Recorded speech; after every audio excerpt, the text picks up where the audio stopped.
Assalamualaikum warahmatullahi wabarakatuh. Saya Hafizatul Hilmi dari kelas IKT 6E. Saya akan menjelaskan hasil dari jawaban tugas ujian tengah semester mata kuliah studi gender yang diampu oleh Ibu Fatonah Kadaud LC MPhil, Sekolah Tinggi Agama Islam Al-Anwar Sarang. Di sini saya akan menjawab soal dari pertanyaan nomor 3. Sebelum menjawab, saya akan sedikit mengulas bahwa perbedaan jenis kelamin atau seks yang ada di lingkungan masyarakat kita ini telah melahirkan perbedaan gender. Dari perbedaan gender inilah yang kemudian memunculkan atau melahirkan bentuk-bentuk ketidakadilan gender. Nah, di sini ketidakadilan gender itu ada 5. Yang pertama yaitu marginalisasi perempuan, yang kedua subordinasi perempuan, yang ketiga stereotip, yang keempat kekerasan, dan yang kelima itu beban kerja. Yang pertama, bentuk ketidakadilan tersebut adalah marginalisasi.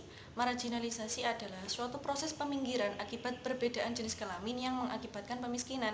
Dari pengertian ini, asumsi gender itu beranggapan bahwa perempuan itu berfungsi sebagai pencari nafkah tambahan, sehingga posisi perempuan karir atau perempuan pekerja di sini sangat terancam, misalnya saja seperti rentan di PHK atau porsi gaji yang rendah. Bentuk ketidakadilan yang kedua yaitu subordinasi perempuan, yaitu suatu penilaian atau anggapan bahwa suatu peran yang dilakukan oleh satu jenis kelamin lebih rendah dari jenis kelamin yang lain, sehingga subordinasi perempuan di sini yang dimaksudkan adalah anggapan rendah terhadap perempuan dibanding laki-laki karena adanya perbedaan gender, sehingga tampak bahwa posisi laki-laki itu lebih diprioritaskan dibanding perempuan. Adapun bentuk yang ketiga yaitu stereotip, yaitu pelabelan atau penandaan terhadap suatu kelompok tertentu, dan ironisnya lagi itu stereotip ini selalu merugikan dan menimbulkan ketidakadilan, sehingga yang dimaksudkan dari stereotip ini adalah kaum perempuan itu selalu dipandang dengan sebelah mata yang nantinya akan melahirkan bentuk-bentuk ketidakadilan. Adapun bentuk yang keempat yaitu kekerasan. Yang dimaksudkan dari kekerasan adalah serangan terhadap fisik maupun integritas mental psikologi seseorang. Hal ini itu muncul karena adanya perbedaan gender. Kekerasan di sini seperti pemerkosaan perempuan, kekerasan dalam rumah tangga, dan sebagainya. Yang kelima yaitu mengenai beban kerja.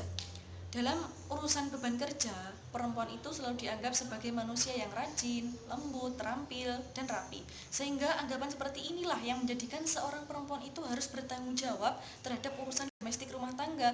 Apalagi kalau perempuan tersebut itu juga sebagai perempuan karir yang berada di luar rumah, sehingga dia itu mendapatkan beban kerja yang ganda.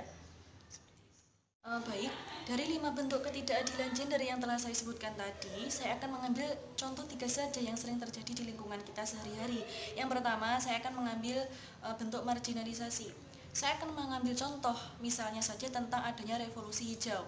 Setelah dunia pertanian mengalami revolusi hijau, ternyata banyak sekali buruh tani dari kaum perempuan yang tersingkirkan, yang sebenarnya mereka itu bisa terjun untuk bekerja seperti istilah Jawanya itu tandur, maton, daud, bahkan juga panen. Tetapi sekarang itu parahnya jasa mereka itu sudah banyak tergantikan dengan mesin-mesin penggerak atau penggarap sawah yang sudah bermunculan.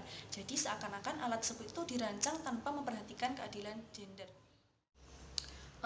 Untuk contoh yang kedua, saya mengambil subordinasi perempuan. Saya akan mengambil contoh yang sering terjadi di masyarakat, bahkan terhadap saya sendiri misalnya. Menurut pandangan masyarakat banyak bahwa perempuan itu sebenarnya tidak perlu mendapatkan pendidikan yang tinggi-tinggi, tidak perlu menghabiskan biaya yang banyak untuk sekolah, untuk muluk-muluk mencapai cita-cita, atau nantinya juga akan kembali dapur juga, kira-kira seperti itu untuk pandangan subordinasi perempuan. Untuk contoh yang ketiga, saya mengambil tentang kekerasan. Seperti yang kita tahu, banyak sekali macam kekerasan yang disebabkan karena adanya perbedaan gender.